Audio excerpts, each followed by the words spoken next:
Shadow Labyrinth is a level 69 to 70 dungeon with 4 bosses. Cabal Assassins cheap shot and do high burst damage.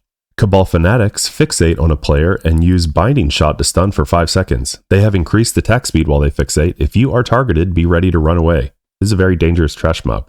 Cabal Ritualists are especially annoying. They come in different variants that can be physical, where they gouge, Arcane, which uses arcane missiles, and addle a player, preventing them from taking actions, Fire, which use Fire Blast and Flame Buffet, and Frost, which will use Frost Nova. Cabal Spellbinder can mind control and interrupt spellcasting via spell shock from range. They're very dangerous.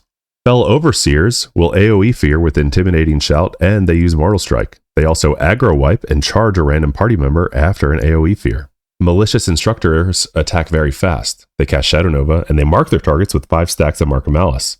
If all charges are consumed within 30 seconds, it detonates for heavy damage. Watch out melee. Now let's get into the bosses. The first boss is Ambassador Hellmaw. Killing the last Fell Overseer in the room will break him out and cause him to wander. He has an AoE fear, stay at max range if you can, ranged and healers, and a frontal cone attack that does nature damage. Fear Ward and Tremor Totem can help with this. The next boss is Blackheart the Inciter. This is a very chaotic boss fight. He has an ability called Incite Chaos, which is a full party mind control that lasts approximately 15 seconds.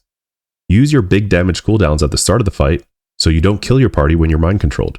Blackheart also War Stomps, doing moderate damage and knocking the party back. And lastly, he will randomly charge a target before running back to the tank.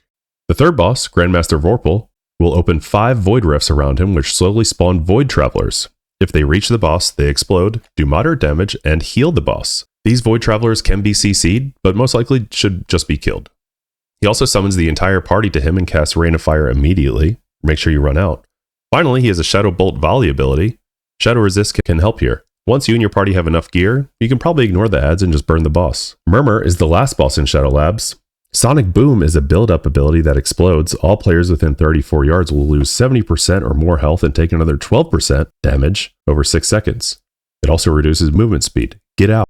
Murmur's Touch is a delayed explosion that does heavy damage and hits everyone else in a 10-yard radius. This can be avoided with immune abilities, but it'll still explode and do damage to anybody nearby. Residence is a ranged attack if nobody's in melee range. Tanks need to charge back into Murmur as soon as possible after running out of Sonic Boom.